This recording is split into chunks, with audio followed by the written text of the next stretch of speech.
নমস্কাৰ বন্ধু বান্ধৱীসকল, জ্ঞান বিজ্ঞান চেনেলৰ নতুন এটা ভিডিঅ'লৈ সকলোকে স্বাগতম জনালোঁ। আজি আমি আগন্তুক বিভিন্ন প্ৰতিযোগিতামূলক পৰীক্ষাৰ বাবে উপযোগী হোৱাকৈ অসম বুৰঞ্জীৰ কেইটামান MCQ প্ৰস্তুত কৰি উলিয়াইছোঁ। আশা কৰোঁ ভিডিঅ'টো শেষলৈকে চাই যায়। আমি ইতিমধ্যে প্ৰাচীন অসমৰ ইতিহাসৰ আলোচনা সম্পূৰ্ণ কৰিলোঁ। এতিয়া আমি মধ্যযুগীয় অসমৰ ইতিহাসৰ বিষয়ে আলোচনা কৰিম। মধ্যযুগীয় অসমৰ ইতিহাস মূলতঃ ত্ৰয়োদশ শতিকাৰ পৰা ঊনবিংশ শতিকাৰ আৰম্ভণিলৈকে বিস্তৃত। এই সময়ছোৱাত আহোম, কোচ, চুতীয়া, কছাৰী, বাৰভূঞা আদি শক্তিশালী ৰাজ্যৰ উত্থান আৰু বিকাশ ঘটিছিল। আজি আমি এই যুগৰ কিছু MCQ প্ৰস্তুত কৰি উলিয়াইছোঁ। গতিকে পলম নকৰি প্ৰশ্নবোৰ আমি আলোচনা কৰোঁ আহা। আমাৰ প্ৰথম প্ৰশ্নটো হ'ল, কছাৰী ৰাজ্যৰ প্ৰথম ৰাজধানী ক'ত আছিল? ইয়াত 4টা অপশ্যন দিয়া হৈছে। ইয়াৰে 3খনেই কছাৰী ৰাজ্যৰ ৰাজধানী আছিল আৰু ইয়াৰ ভিতৰত প্ৰথম ৰাজধানী আছিল ডিমাপুৰত। ডিমাপুৰৰ পৌৰাণিক নাম হ'ল হিড়িম্বাপুৰ। ইয়াৰ পিছৰ প্ৰশ্নটো হ'ল, কছাৰীসকলৰ শেষ ৰাজধানী ক'ত আছিল? কছাৰীসকলৰ শেষ ৰাজধানী আছিল খাছপুৰ। চুকাফাৰ আগমনৰ সময়ত কছাৰীসকলে ব্ৰহ্মপুত্ৰৰ দক্ষিণে দিখৌ নদীৰ পৰা কপিলী নদীলৈকে তথা নাগালেণ্ড সমগ্ৰ উত্তৰ কাছাৰ জিলাত ৰাজত্ব কৰিছিল। চুকাফাৰ সমসাময়িক ৰজা আছিল বিচাৰ প্ৰতিফা। গতিকে ইয়াৰ সংলগ্ন এই কথাখিনি এবাৰ চাবা। তাৰ পিছৰ প্ৰশ্নটো হ'ল, মাইবং আৰু ডিমাপুৰ কাৰ ৰাজধানী আছিল?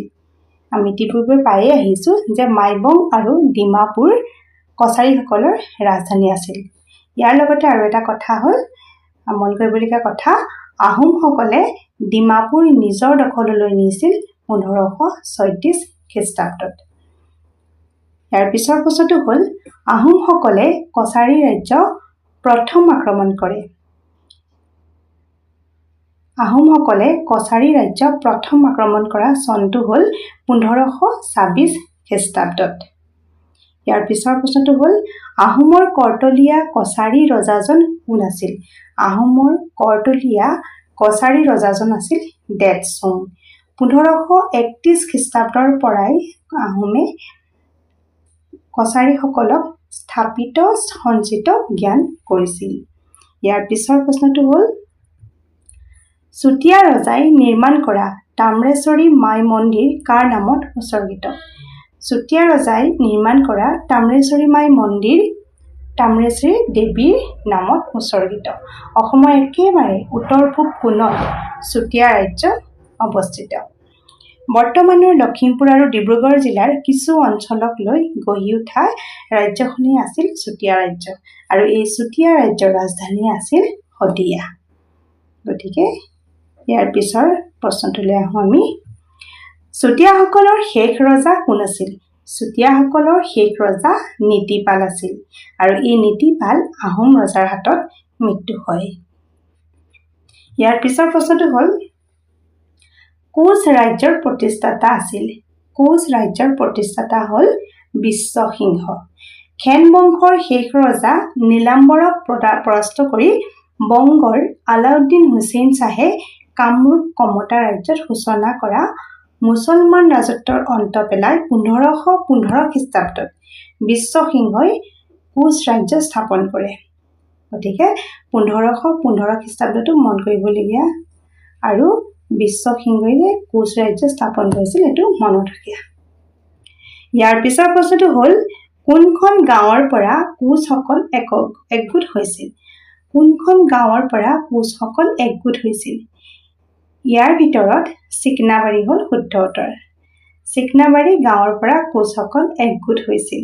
কোচ ৰাজ্যৰ প্ৰতিষ্ঠাতা আছিল বিশ্বসিংহ আৰু এই বিশ্বসিংহৰ সমসাময়িক আহোম ৰজা আছিল চুহুংমুং বা দিহিঙীয়া ৰজা। এইটো মনত ৰাখিবলগীয়া কথা। ইয়াৰ পিছৰ প্ৰশ্নটো হ'ল, ৰজা বিশ্বসিংহৰ দেউতাক আছিল? ৰজা বিশ্বসিংহ আছিল কোচ ৰাজ্যৰ প্ৰতিষ্ঠাতা আৰু এই বিশ্বসিংহৰ দেউতাক আছিল হাৰিয়া মণ্ডল। ইয়াৰ পিছৰ প্ৰশ্নটো হ'ল, চিলাৰায়ৰ আন এটা নাম কি আছিল?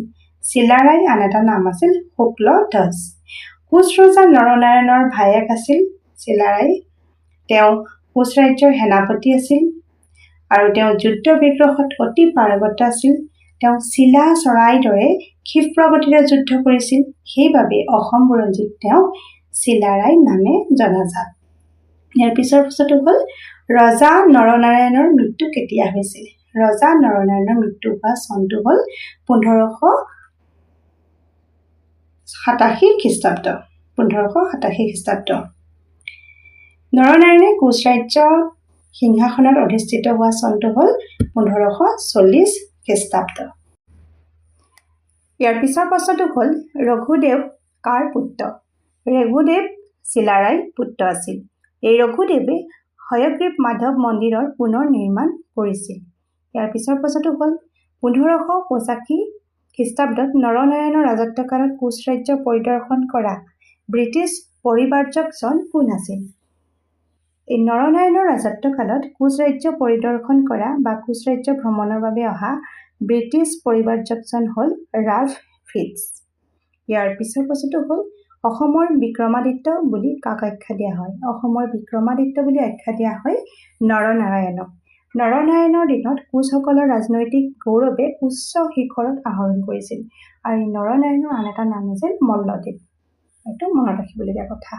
ইয়াৰ পিছৰ প্ৰশ্নটো হ'ল কোচসকলৰ শ্ৰেষ্ঠ ৰজা হ'ল? কোচসকলৰ শ্ৰেষ্ঠ ৰজা আমি সকলোৱে জানো নৰনাৰায়ণ। কোচ ৰজা নৰনাৰায়ণৰ পৰাই শংকৰদেৱে পৃষ্ঠপোষকতা লাভ কৰিছিল সাহিত্য চৰ্চা কৰিবলৈ।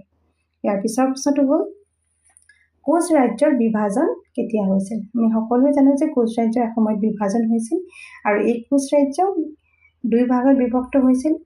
প্ৰথম হ'ল কোচবেহাৰ আৰু আনটো ভাগ হ'ল কোচ হাজো। আৰু এই কোচ ৰাজ্যৰ বিভাজন হোৱা সময়ছোৱা হ'ল 1581 খ্ৰীষ্টাব্দ। ইয়াৰ পিছৰ প্ৰশ্নটো হ'ল কোচসকলৰ মুদ্ৰাৰ আকাৰ আছিল? কোচসকলৰ মুদ্ৰাৰ আকাৰ আছিল ঘূৰণীয়া। কোচসকলৰ মুদ্ৰাক নাৰায়ণী মুদ্ৰা বুলি কোৱা হয় আৰু এই নাৰায়ণী মুদ্ৰা সোণ আৰু ৰূপেৰে নিৰ্মিত আছিল। ইয়াৰ পিছৰ প্ৰশ্নটো হ'ল বিখ্যাত কামৰূপী কবি ৰাম সৰস্বতী কাৰ শাসনকালত উদ্ভাসিত হৈ উঠিছিল? অৰ্থাৎ কাৰ শাসনকালত কবি ৰাম সৰস্বতীয়ে অধিক সাহিত্য চৰ্চা কৰিবলৈ পৃষ্ঠপোষকতা লাভ কৰিছিল? সেই ৰজাজন হ'ল দুৰ্লভ নাৰায়ণ। ইয়াৰ পিছৰ প্ৰশ্নটো হ'ল কোচ ৰাজকুমাৰীক বিয়া কৰোৱা আহোম ৰজাজনৰ নাম কি আছিল? কোচ ৰাজকুমাৰীক বিয়া কৰোৱা আহোম ৰজাজনৰ নাম আছিল স্বৰ্গদেউ চুকাফা। ইয়াৰ পিছৰ প্ৰশ্নটো হ'ল আহোম প্ৰবাদ মতে খুন লুং আৰু খুনলাই কাৰ নাতি আছিল? এই প্ৰশ্নটোৰ উত্তৰ হ'ব খুনলুং আৰু খুনলাই আছিল লেংডনৰ নাতি। আহোম ৰজাসকলে নিজকে স্বৰ্গৰাজ লেংডন বা ইন্দ্ৰৰ বংশধৰ বুলি চিনাকি দিছিল। সেয়ে নামৰ আগত হিন্দু মতে স্বৰ্গদেউ নামটো ব্যৱহাৰ কৰিছিল। টাই ভাষাত আহোম ৰজা চাও ফা, চাও মানে হ'ল ৰজা আৰু ফা মানে হ'ল স্বৰ্গ, অৰ্থাৎ স্বৰ্গদেউ। ইয়াৰ পিছৰ প্ৰশ্নটো হ'ল আহোমসকলে ব্ৰহ্মপুত্ৰ উপত্যকাত প্ৰৱেশ কৰিছিল। আহোমসকলে ব্ৰহ্মপুত্ৰ উপত্যকাত প্ৰৱেশ কৰা সময়ছোৱা হ'ল 1228 খ্ৰীষ্টাব্দত। এই আহোমসকলে অসমত প্ৰৱেশ কৰিছিল কোনটো পথেদি? পাটকাই গিৰি পথেদি। ইয়াৰ পিছৰ প্ৰশ্নটো হ'ল প্ৰথম আহোম স্বৰ্গদেউ আছিল? আমি সকলোৱে জানো প্ৰথম আহোম স্বৰ্গদেউ আছিল চুকাফা।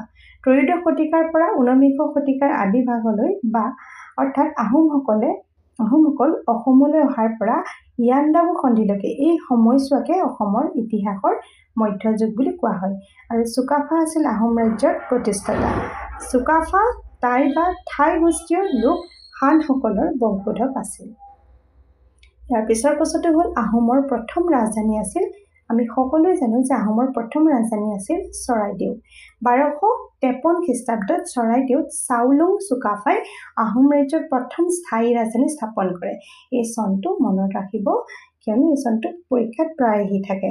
ইয়াৰ পিছৰ প্ৰশ্নটো হ'ল আৰম্ভণিতে আহোম স্বৰ্গদেউক কেইজনীয়া মন্ত্ৰী পৰিষদে পৰামৰ্শ দিছিল? এইটো আমাৰ প্ৰায় আহি থকা দেখা যায় যে আৰম্ভণিতে যেতিয়া চুকাফা আহিছিল তেতিয়াই আহোম স্বৰ্গদেউক দুজন মন্ত্ৰী পৰিষদে পৰামৰ্শ দিছিল। সেই দুজন হ'ল চুকাফাই লগত অহা লগত লৈ অহা বুঢ়াগোহাঁই আৰু বৰগোহাঁই এই মন্ত্ৰী দুজনৰ পৰামৰ্শ লৈ তেওঁ ৰাজ্য শাসন কৰিবলৈ আৰম্ভ কৰিছিল। প্ৰায় 40 বছৰ ৰাজত্ব কৰি 1268 খ্ৰীষ্টাব্দত চুকাফাৰ মৃত্যু হৈছিল। ইয়াৰ পিছৰ প্ৰশ্নটো হ'ল চাওলুং চুকাফাৰ সময়ত মৰাণ ৰজাক কি নামেৰে জনা গৈছিল? আমি সকলোৱে জানো যে যেতিয়া চাওলুং চুকাফাই আমাৰ ইয়াত ৰাজত্ব কৰিবলৈ আৰম্ভ কৰিছিল তেতিয়া মৰাণ ৰজাৰ ৰাজত্ব আছিল। সেই মৰাণ ৰজাৰ নাম হ'ল বডৌচা। সেই সময়ত দিখৌ আৰু দিচাং নদীৰ মাজৰ ঠাইখিনিত বাস কৰা চুকাফাৰ সমসাময়িক মৰাণ ৰজা আছিল বডৌচা আৰু আনগৰাকী বৰাহী ৰজা আছিল ঠাকুমথা। এই মৰাণসকলে আহোম ৰাজঘৰত বনজ সম্পদৰ যোগান ধৰিছিল। আনহাতে চুকাফাই বৰাহীসকলক চাংমাই ভৰালী, পানী ভাৰী, খৰি ভাৰী, কুকুৰা চোৱা আৰু ইত্যাদি দায়িত্বপূৰ্ণ ৰজাঘৰীয়া কামত নিয়োগ কৰিছিল। ইয়াৰ পিছৰ প্ৰশ্নটো হ'ল আহোমসকলৰ মাজত বুৰঞ্জী লিখাটো কোনে আৰম্ভ কৰিছিল? আহোমসকলৰ মাজত বুৰঞ্জী লিখাটো স্বৰ্গদেউ চুকাফাই আৰম্ভ কৰিছিল। বামুণী কোঁৱৰৰ আহোম নাম কি আছিল? বামুণী কোঁৱৰৰ আহোম নাম আছিল স্বৰ্গদেউ চুডাংফা। আহোম ৰজা টাওখামতিৰ পুত্ৰ আছিল চুডাংফা। জীৱনৰ আদিছোৱা কাল হাবুঙৰ ব্ৰাহ্মণ পৰিয়ালত তেওঁ ডাঙৰ হৈছিল, সেইবাবে তেওঁক বামুণী কোঁৱৰ বোলা হয়। ইয়াৰ পিছৰ প্ৰশ্নটো হ'ল শিঙৰি ঘৰ প্ৰথম কোন স্বৰ্গদেউৰ দিনত উদযাপন কৰা হৈছিল? এই শিঙৰি ঘৰৰ বিষয়ে আমি পিছৰ ভিডিঅ'ত নিশ্চয় বনাম। শিঙৰি ঘৰ স্বৰ্গদেউ চুডাংফাৰ ৰাজত্ব কালতেই প্ৰথম উদযাপন কৰা হৈছিল আৰু এওঁই আহোম সাম্ৰাজ্যত শিঙৰি ঘৰত উঠা প্ৰথা প্ৰথম প্ৰচলন কৰে। গতিকে আমাৰ আজি ভিডিঅ'টো অন্ত হৈছে। আজি আমি প্ৰস্তুত কৰি উলিওৱা প্ৰশ্নবোৰে নিশ্চয় আপোনালোকক উপকৃত কৰিব। CTET, TET, আছাম পুলিচ নাইবা ADRE সকলো পৰীক্ষাৰ বাবে এই প্ৰশ্নবোৰ জনাটো অতি প্ৰয়োজন। গতিকে আমাৰ ভিডিঅ' পাই থাকিবলৈ চেনেলটো ছাবস্ক্ৰাইব কৰি ৰাখিব। আজিলৈ আহোঁ, ধন্যবাদ।